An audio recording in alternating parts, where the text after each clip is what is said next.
All right, aloha everyone, and welcome to our tenure and promotion information session. So happy to see all you folks here, and we will be recording this session so you can view it later. If you don't know me, I'm Erin Kanoilani Thompson. I'm a professor and coordinator for the Innovation Center here at Leeward, and I'm so happy to have this esteemed panel, and we'll start off with our wonderful Chancellor, Carlos, if you could say hi. Well, thanks, Aaron. Aloha, everyone. Happy to have you all on this session and looking forward to for those of you that are submitting, because I think that we have some guests that I'm not going to be getting your materials, but happy to have you all here to answer some questions, give you some insights and feedback. And as always, looking forward to learning more of what you're doing so that I could celebrate it and know a lot more of what we do here at Leeward. Yay, thank you, Carlos, and I'll send it over to Jim. Welcome, Jim. Yeah, thank you very much. It's always good to be with this group. It's an outstanding workshop every year. Together, administration and UPA have succeeded in negotiating 19 collective bargaining agreements. We have a mature contract which protects and ensures a fair assessment of your application. And we are committed to a fair and just review of your dossier. The contract provides due process rights. If you leave this meeting not remembering anything that we said, but you have notes to review the collective bargaining agreement articles 10, 14, and 12, the guidelines and the faculty classification plan, you will succeed. Good to see you all. Thank you for your patience. Love that positive note. You will succeed, people. You guys are awesome. And then last but not least, joining us from the System HRO office, we have Clinton. Hi, Clinton. Hi, everybody. Clinton Nishida. I'm here from the CCHR office here. We're here to support you folks. So if you have any questions, please feel free to reach out to us. Mhm. Thank you so much, Clinton. Yeah, he's kind of our security blanket. So in case there's any questions that we don't know how to answer, Clinton from HR will be there to support us. And we really want to emphasize that this is like a talk story session. So don't be shy. Whatever questions come up, feel free to throw them in the chat, or we'll have time at the end of the session for you folks to just kind of talk with our presenters. I'm going to start off with just giving some basic information, and then we'll be turning it over to Carlos, who'll give so many wonderful tips for you folks to consider because he reads hundreds of these dossiers for you. So just want to make sure everyone can see the screen okay, can see the presentation. Okay, so let me go ahead and just put it on present mode. All right, so I did throw it in the chat, but just so that you know that you can go to that shortened URL if you want to follow along with the presentation at your own pace. And we're just going to kind of start off by saying that the UPA contract is probably one of the first things that you want to go and look at. As UPA members, you can go to their website. You can either download it as a PDF or you can log in with your member login, and then you'll have a searchable PDF with that. So going to, as Jim was saying, we have a really robust contract. So be sure to go and check it out so that you can see the details about our tenure and promotion process. Specifically, if you look at pages 22 to 37, there's a bunch of really helpful information on the tenure and promotion process. So again, this session is focusing on when you are ready to go up for tenure. So that's after your 4 years of service and you're going up for a tenure and promotion at the same time. All right. In addition to the UPA contract, we highly encourage you to, of course, look at the guidelines for tenure and promotion. All of these resources are linked in a shared Google Drive, so you can go to our go.hawaii.edu/7KY. When you go there, you may have to request access to the drive, so just go ahead and do so, and I'll definitely grant you access as soon as you put in that request. Okay, but the guidelines for tenure and promotion are also a very important document for you to review. The last document that we highly recommend you review and get very comfortable with is our faculty classification plan. Again, the faculty classification plan will tell you what are the expectations and requirements at each rank level.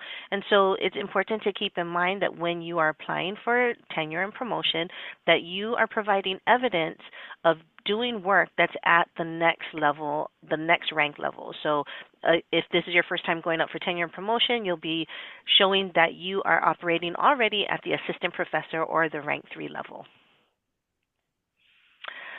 Deadlines are super important, so especially when it comes to tenure documents, tenure promotion documents. First Friday of October is typically the deadline. This year, it's October 3rd, Friday at 4:30 p.m., and that's a hard deadline. So 4:30 p.m., we believe system shuts down, and that's it, and you can't go back, you can't make any changes. So it's highly encouraged that you do not wait until the last minute. In fact, don't even wait till the last day to get your document in. Put it in your mind that my document's due a day or two even, or a week even before that actual deadline, so that you don't have any possibility of glitches in the system, or Wi-Fi goes out that you can't turn it in. So we want to make sure that you hit that deadline October 3rd by 4:30 p.m. for those of you going up for tenure. So we're just going to quickly review the process just so that you have a general understanding of what the process looks like. So it's a 5-step process, actually more than 5 steps, but we'll be going through this first process where the application does start with you. And the first reviewing body is going to be your DPC. That's called a Department or Division Personnel Committee. And that is usually an elected body of tenured faculty. And they will be reviewing the dossiers and making their recommendations. Now, in some cases, we have ad hoc division personnel committees. For instance, if someone is in a faculty position and there's not many in that person's discipline, then or they are in a very unique or non-instructional faculty and they're in a very unique position, sometimes the Chancellor's Office will pull together an ad hoc review committee for that initial review. For program counselors, so counselors that are assigned to specific divisions. So for instance, someone who is a business counselor, for instance, they will have what's called faculty personnel committees. And that is a DPC-like body that's comprised of faculty not only from the discipline, from the business discipline, but also from the counseling unit as well. So, but just know that this is the first review for the tenure and promotion process. And people on the DPC must be of equal or higher rank in order to vote on applications. So even though we're talking about tenure and promotion, down the line when you start going just for promotion, so say you're already tenured, you're at rank 3, and you get your rank 4, and now you're going for your C5, you're going for your full professor rank. Sometimes if you're in a unit and you're the first one to go for the C5 rank, then there's no one else in the unit, in your particular unit, that can actually evaluate you. So then they'll pull C5s from other areas to actually do that initial review, because you have to actually be at equal rank or higher in order to vote on the applications. Okay. The next reviewer in the process will be your division chair, and they will make a separate and independent assessment from the Division Personnel Committee. Going up the chain will then have your dean in your line of authority, and again, they will also make an independent assessment and recommendation. From the dean, it'll go to what's called a TPRC, or a Tenure and Promotion Review Committee. This is a system-wide committee that is there to review your application, and the system committee is comprised of usually of 5 people. So 50% of the committee has to be from your campus. So normally what happens is 3 of the members on your committee are from Leeward, but they're not from your discipline. And then 2 of the members on your TPRC will be from your discipline, but not from our campus. So let's say, for instance, you're an English instructor, and you're going up for tenure and promotion. Most likely you will have 3 people from Leeward who will be reviewing your application, but they might be from Math and Sciences, Business Division, and say counseling. And then the 2 other people on your TPRC will be from the English discipline, but they might come from Kapi'olani or Kauai CC. And that is the typical makeup of a TPRC. Now, there's also this interesting benefit, which is called an exclusion option. And so you, when you're going up for tenure, you have the option to actually exclude up to 10 tenured faculty from being put on your TPRC. So, for instance, say you're working on a project with someone from Maui College, and you folks had a little bit of a falling out, and they're a tenured person. You might say, hey, you know what? I don't want to take any chances. I'll put them on my exclusion list. It's a confidential list. The word doesn't get out. So I would actually highly recommend. Don't be shame about it. If you have any inkling that someone, you know, that you're not really comfortable with someone possibly reviewing your document, just put them on your exclusion list. That's just what I would probably say, just from my point of view. But it is an option for you to consider. The last review at our campus would be our chancellor, and so Carlos has delegated authority, and so Carlos can actually grant promotions from rank 2 to rank 3 if you are in a non-tenure track position. So the buck stops with him, and he can grant all of those promotions. For negative decisions, we believe it also is Carlos who can do negative decisions, and the buck stops with him there. Any other actions involving tenure and promotion applications will go further on for further review and approvals. So from Carlos, it would go, so say everything is, moving and Carlos is approving it, then the next step goes to our office of our Vice President for Community Colleges, and then to the Office of the Vice President for Academic Strategy, and finally it goes to President Hensel's office. And so this whole process will take from the time you're submitting your document in October. All of these reviews go throughout the academic year and finish around mid-May. By that time, after it goes to the president, it does come back to our chancellor, who's then notified of the final decisions, and by June 30th, all applicants are notified of their status.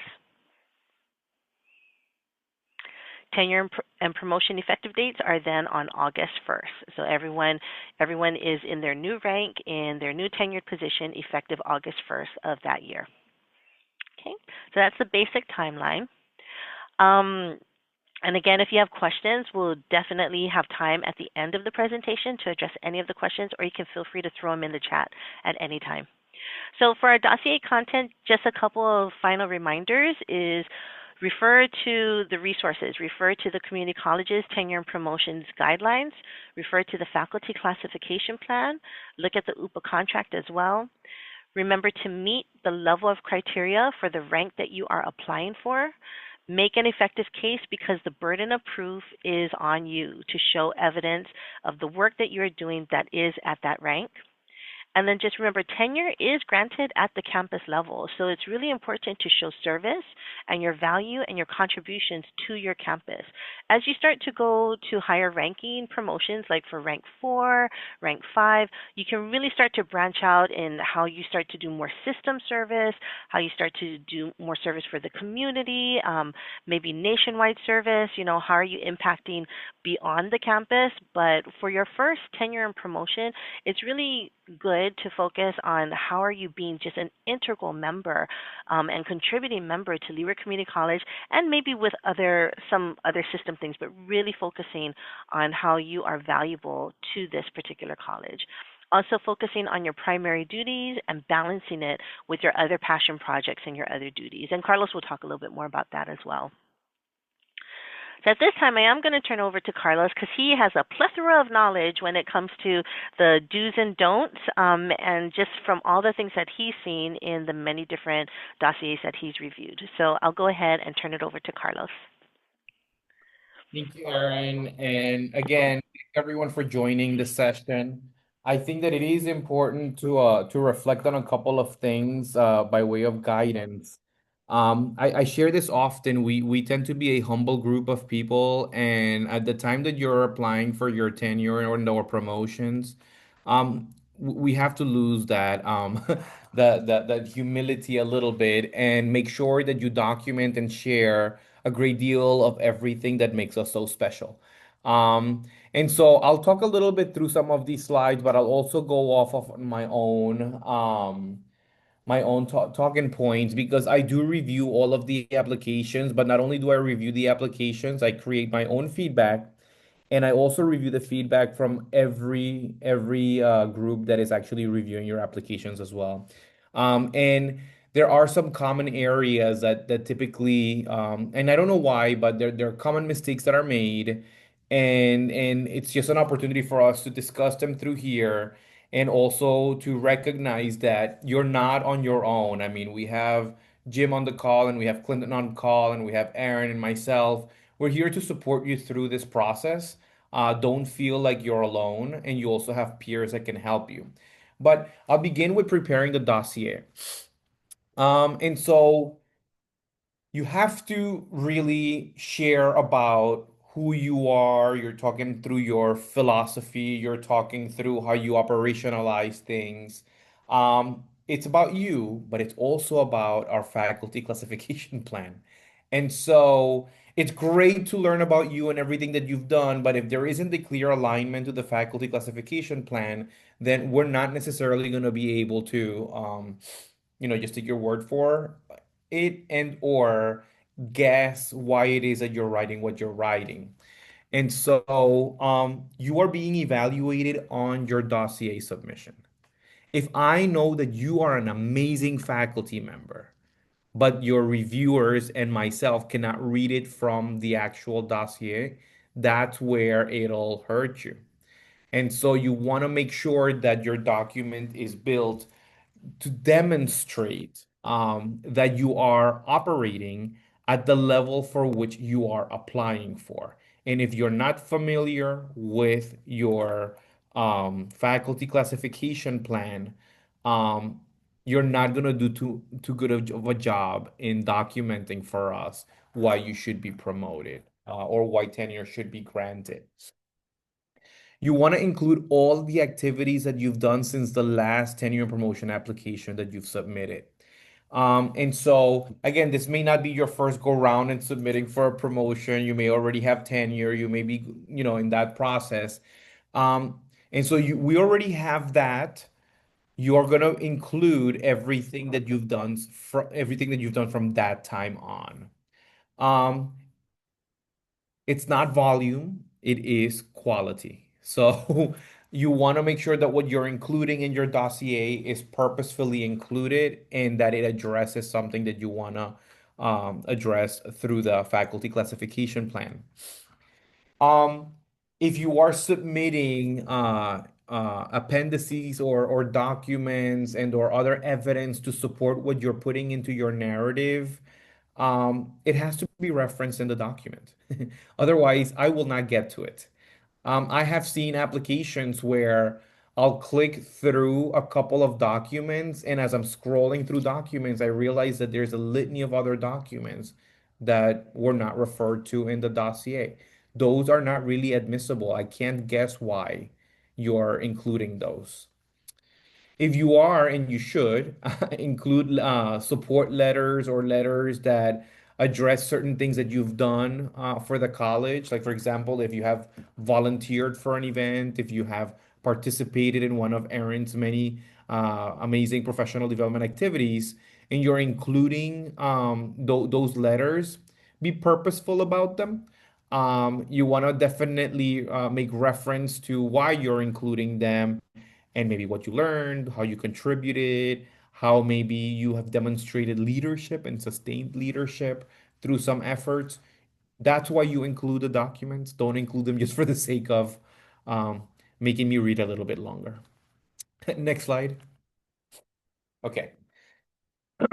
So we are here because of our students. And so the dossier is an opportunity for you to reflect on your experiences, but also to reflect on the feedback that you've gotten along the way. And so, if it's student evaluations, if it's peer evaluations, and at this point you need to have peer evaluations, you need to have student evaluations, um, include them and reflect on them. A very common mistake that our faculty make is you will include, say, a student evaluation, a survey, and basically document that you do them. but then you don't reflect on what it's telling you. You don't reflect on maybe what needs to change, or maybe reflect on some of the commentary that's here and there from your peers or your students. And the challenge with that is that your peer reviewers are looking for that reflection. No one is perfect. There's always an opportunity for improvement, and if you ignore that, it's bad. It's not a good practice, and your peers or even myself will sniff it all out. So you definitely want to make reference to all of that.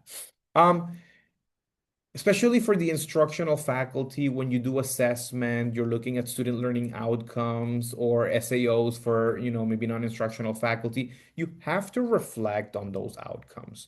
You have to tell us how you're evaluating that your students are meeting those outcomes and maybe opportunities that could come of it. Assessment is a critical aspect of the work that we do. And so therefore you need to reflect on that. Let's see. Challenges. It is really hard to believe that someone could go through a couple of years as an instructor or someone in higher education and not encounter a problem. You should reflect on those because it is how we see that growth. A promotion is a growth opportunity. It's not a time in the seat situation. So simply because you've spent a couple of years does not mean you're going to be promoted. It's the years and the growth along the way. That is really critical. Um, it's you can't so you need to demonstrate that growth. And at times you may need to sustain it. For those of you that, are already C4 and maybe moving to C5, you have to demonstrate that the leadership that you demonstrated as a C4 or when you apply to be promoted to a C4 is sustained and or that it's growing. It is an expectation of our faculty. When we hire you, we evaluate your minimum qualifications. This is the point for you to grow and demonstrate how you're well beyond the MQs and that you are a reflection of the Leeward mission and values and that you are addressing who we serve. Now, within this, it's also important for you to reflect us as an institution. Every college is a little bit different.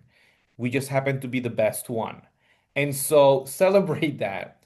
Not only celebrate that, but tell us why, right? That way we know that you're part of our family and not just simply submitting something and not connected to us in any way. In the same manner, reflect on your students. You know what? A student, it's true, but not every student's the same, and not every student profile is the same. Leeward has a very special student profile, and if you don't know who you're serving, I'm not quite sure that this is a good place for you. You should reflect on who you're serving, and that's our mission. And so your dossier should reflect that. You typically do that in your introduction, you typically do that in your philosophy, but if you don't reflect on your students, if you don't reflect on the region we serve, we are very diverse. We have faculty that focus out and serve at YNI. We have faculty that focus and serve just in Pu'uloa. We may have students that may be only, part-time students. And so what about that is special and how are you reflecting on that to deliver for us? Next slide. Yeah. Presentation and formatting, very critical. I am a very, we're all very critical people. We all came through academia and we all love to grade. I always joke around in higher ed, if you throw a policy for review, we could perpetually review it and it will never be perfect. There will always be a new red line. Well, when you submit your dossier, it's never going to be perfect, but you need to get close to it. The little mistakes that could be made, you do not want to make. For example, um, syntax, spelling, grammar. Those are easy to address. You could spell check. You could have someone else review it. You could read it out loud. I don't know what works for you. I could tell you that all of those have worked for me, and you need to have multiple mechanisms.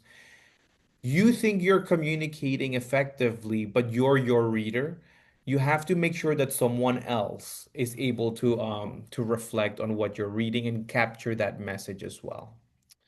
Um, we've all shared that the faculty classification plan is very important. It is incredibly important in this case because that's the backbone that we tend to use as a rubric to determine whether you deserve that promotion. And so if you completely miss a section of the faculty classification plan for which you're applying for, um, it'll sting because we will take notice of that. We review many and we know what we're looking for. And if it's just missing, it'll definitely sting. And so definitely work on that presentation and formatting. And the reason that I bring the faculty classification to this section is because oftentimes you will include pertinent information that can contribute to something in the faculty classification plan. But if you don't title it effectively and if you don't put it in the right section, it's not going to check that box for you. So please consider that along the way. Next slide. Okay. Learn from your peers. Again, this is not your first go round. And so your DPCs have expectations, or your units and your divisions have expectations of you for your discipline or the function that you serve. Be familiar with those, engage with those that are in your unit, but also be responsive to the feedback that you may be getting along the ways. And so from your past submissions, whether they were contract renewals or your tenure and promotion applications, you very likely got feedback from your DPCs, your TPRCs, your division chair, your dean, potentially myself. Um, oh my God, don't ignore them. Do not ignore the feedback. In fact, it should almost be an entire section of your dossier where you're reflecting on that feedback and that growth and how you set goals and how you are here. Um, it is very insulting to be dismissive of your peers' feedback in that capacity. Um, and so work with others that may be able to review sections for you and understand that if someone raises a flag, it is likely that others will raise them too, just simply because we're all trained very similarly. Um, we have been working on tools to help support this process for you because if you don't come to this workshop or if you don't listen to the recording and you don't hear of the do's and don'ts on of putting your documents together, there are pitfall issues that will bubble up all the time. And we want to maybe incorporate a little bit of AI or other guidelines and templates that really support you. Um, I share a lot that our students have evolved. Well, so have our faculty and our employees. And so the mechanisms in which we provide support have to evolve with it. And so you'll hear of other tools that we've been putting forward and recommending for future instances. Next slide. So, um, conflicts of interest, if as a reviewer, as an applicant, there may be instances where some folks are going to have to recuse themselves should there be a conflict of interest, right? And so, there could be a familial relationship. It could be someone that you work very closely with. You definitely want to recuse yourself from anything that could be perceived as a conflict. The other thing is, and this happens more, especially critical for those that are in the review process, um, confidentiality. I mean, when we share examples of dossiers that are really good, for example, it is the applicant or the faculty member that's providing us that. We are not sharing this information. I read all of the applications, and if I'm going to celebrate something that I read on a dossier, I'm going to go to the applicant before I say something. Just because it is your document as the applicant, you share your love, your heart in there, and there may be things that you don't want others to necessarily know. It's a confidential process, including the deliberation, including the recommendations. And so know that in the process, There could be a recommendation at every level from DPC to division chair to the dean to even myself. And at any given time, we could go back and go against a recommendation. That's just, that's part of the process. You will be kept informed. But I did want to just reiterate and reinforce the confidentiality of the process, as well as the potential conflicts that could arise from the review. You're gonna have these slides and likely the recording. You have links here that Aaron provides. You will get these slides. But for now, I'm gonna ask Aaron to stop sharing the deck for me so that I could go into a little bit more of reflection of do's and don'ts that I think have been pretty frequent. I will say, and I see, faculty from different areas here. We don't have that many applicants go around. But I'll tell you that if you are, for example, a historian, or someone in the arts, or if you're in language arts, or you're a science faculty member, the expectations are very different, right? And so I'm a biologist. I tend to be matter of fact, and provide evidence in very succinct ways. That's not the case in some other disciplines. And so your submission needs to be a reflection of what your discipline folks are expecting. There's also a matter, and this is most critical for those of you that are going through promotions and at the higher rank areas. There is a critical thing that needs to be addressed, and that is what your primary duties are. If we hired you as an instructional faculty, but serendipitously we have asked you to participate in strategic planning, or maybe you are mentoring others, or maybe you are doing a special project with the college, those all are still your work, but you are being evaluated on your primary responsibilities, which are instruction. So do not distract the effort of your dossier for the pet projects that are cool and short term. Focus on your primary duties. Still reflect on everything else that's super cool. Because your peer reviewers, your evaluators, are not going to know all of the circumstances around why you're doing everything else. Um, it happens often. For example, we are, hired in Hawaii and we serve indigenous Native Hawaiians, and we want to reflect that in the work that we do. Well, that is great, and I hope to see it in your dossiers. But if you are not a, say, Hawaiian studies faculty member, that shouldn't be the bulk of what you submit to us. If you are a art history faculty member, that should be your focus. And so I reiterate that because it's so easy to just expand on something that reflects maybe some release time that you're getting to do some extra work.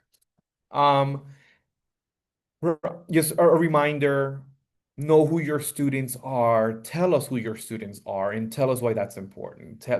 We have a very important mission at Leeward, and if you can't reflect that for us in your dossier, then you're a faculty member, but maybe not our faculty member. That's important. Um, Digital submissions. And so some of you may have started dossiers in, brick and mortar way. So in paper form. And now we're moving into this digital submission process, which evolved over the last couple of years. um, it isn't always intuitive. Google Docs and I don't get along. I'm not proud to say it, but Google Docs and I don't get along. And you lose things along the way, and it gets frustrating how things are formatted differently. The same functions in Microsoft Word don't always, work the same in the system. And so, therefore, oh my God, don't leave it to the last moment. Don't leave formatting to the last moment. Don't leave linking and adding documents, because those little quirks are things that we pick up when we're reviewing.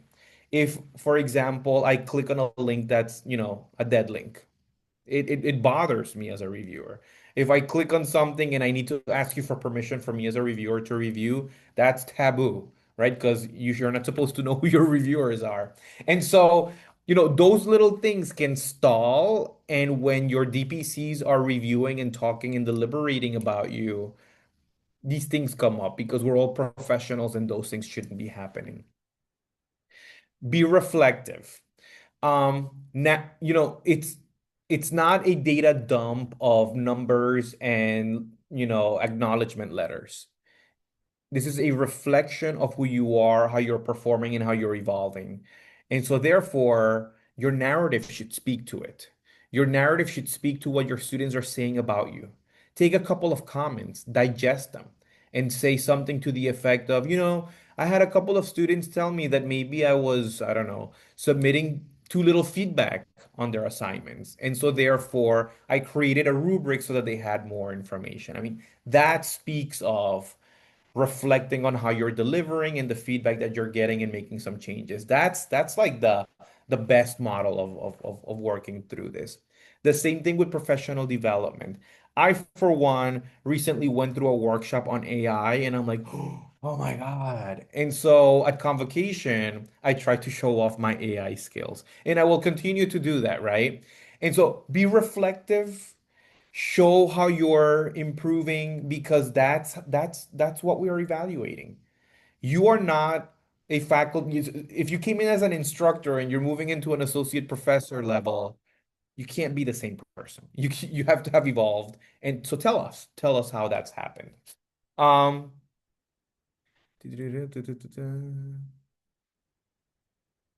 oh, okay. So we could make our documents as clear as possible. Sometimes the reviewers are going to miss points that are very clearly articulated in the dossier, and we may ask you questions. Do not get offended. We may have missed it. Do not get offended. You may have missed it. Don't get defensive. Just provide the information we're asking for because we're trying to check off boxes to ensure that we make the right recommendation. That's important. It's who likes to get a redlined document, right? I remember submitting essays, and when I saw red lines, I was like, "Oh my God, I did something terrible." I was still an A student, and so sometimes you just get that feedback, and that allows us to grow. You get that feedback because we're trying to get you to, move through and get your promotion or whatnot.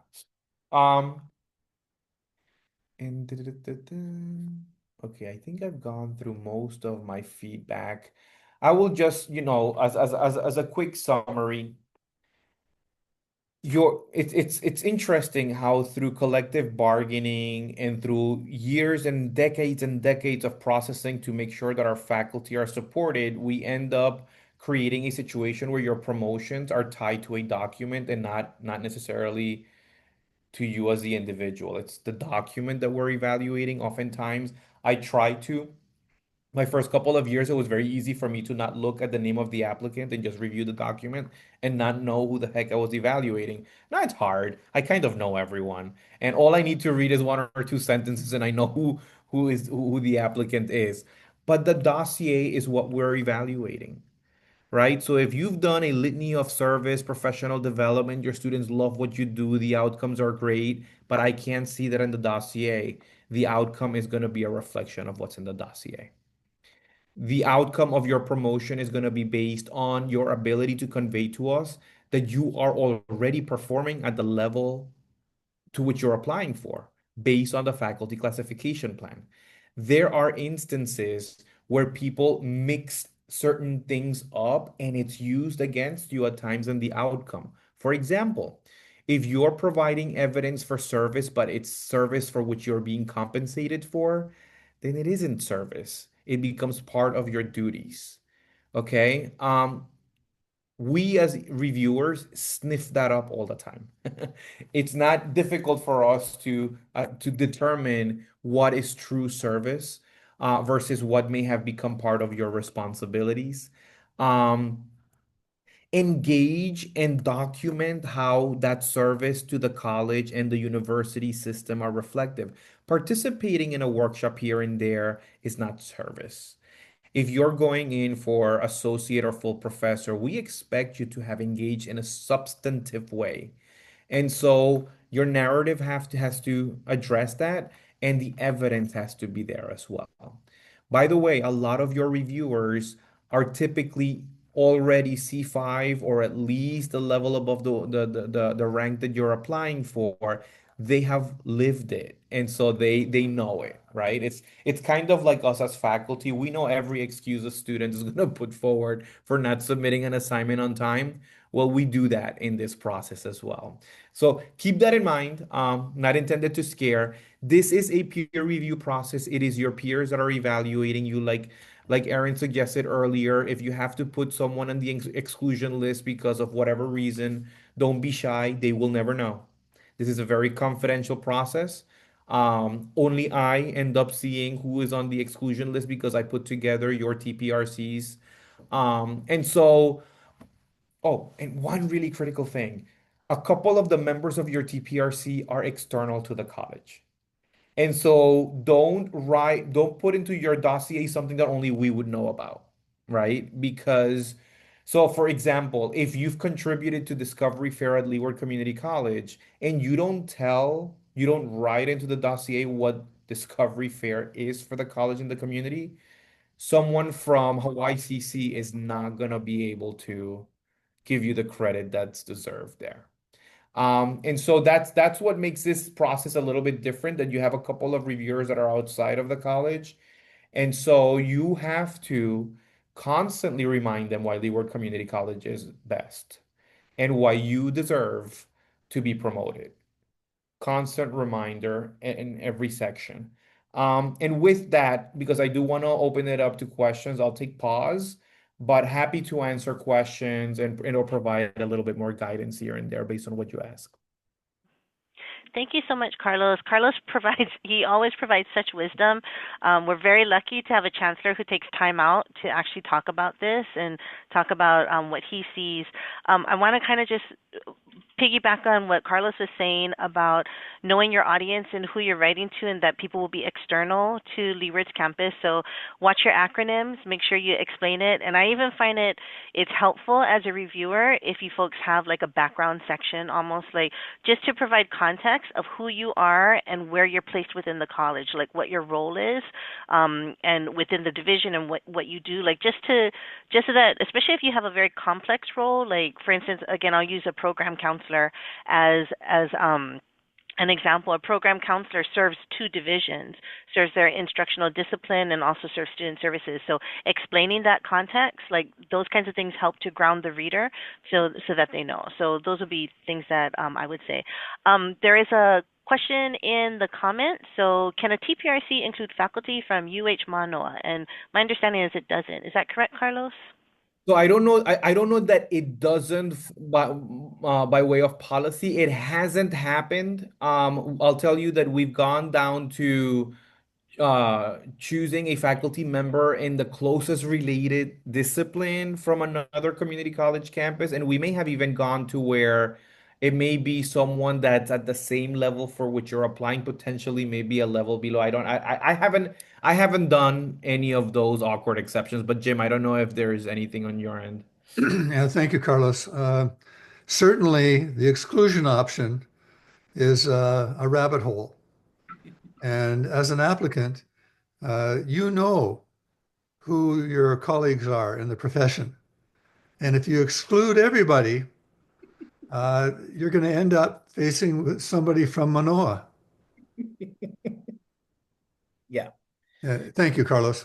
Yep. Yeah. So I don't think it's taboo. It's just a practice that we don't often engage in, but we have, there are some disciplines that are very tiny.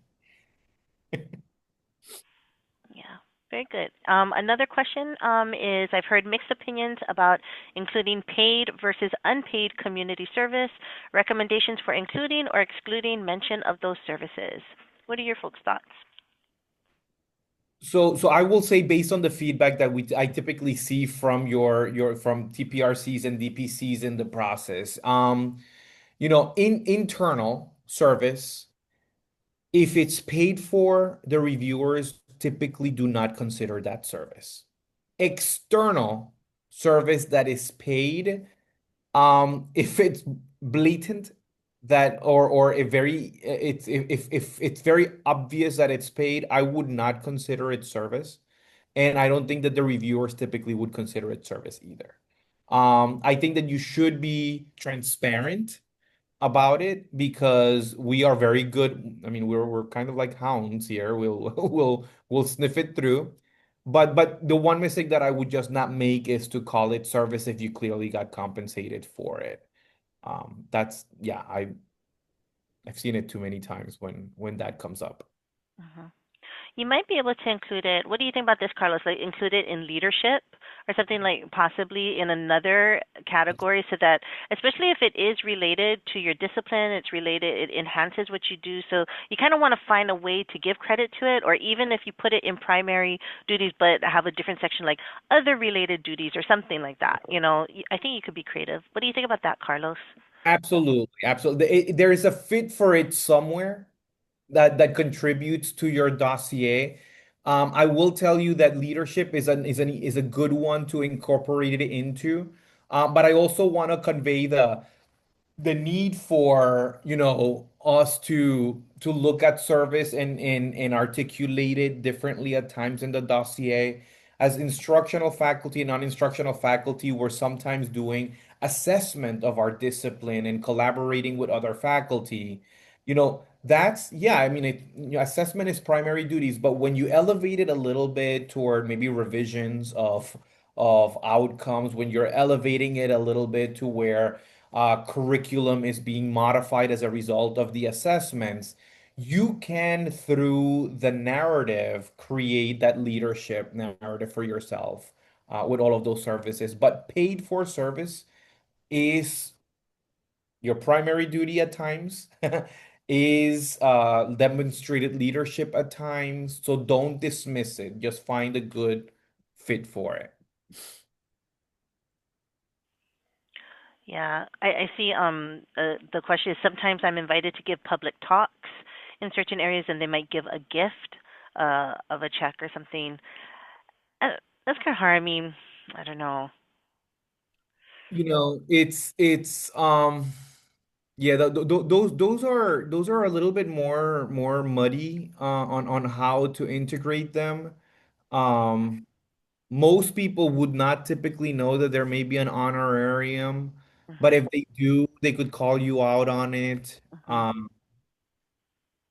Honestly, going down to the weeds there, if it's sniffed out or if for someone feels that that shouldn't be service, that's almost never enough for a detrimental outcome. That may just be a Right. comment.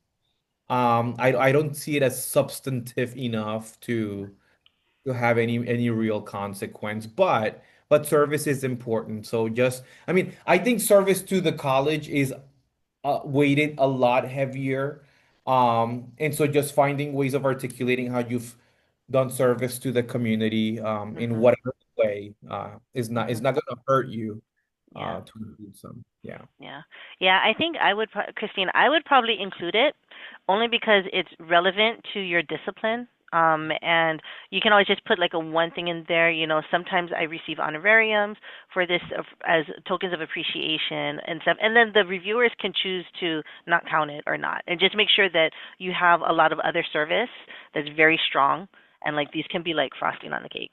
So sometimes I tend to think including, you don't want to go overboard, but including things that might be on the fence is good because you never know, right? The reviewer can choose to discount something, but they can't if you don't even put it in there. So, all right, good. Um, Jim, do you have any tips or anything you'd like to add for the group? Not at this point. Thank you. Okay, great. Thank you. How about you, Clinton? No. Great. Okay.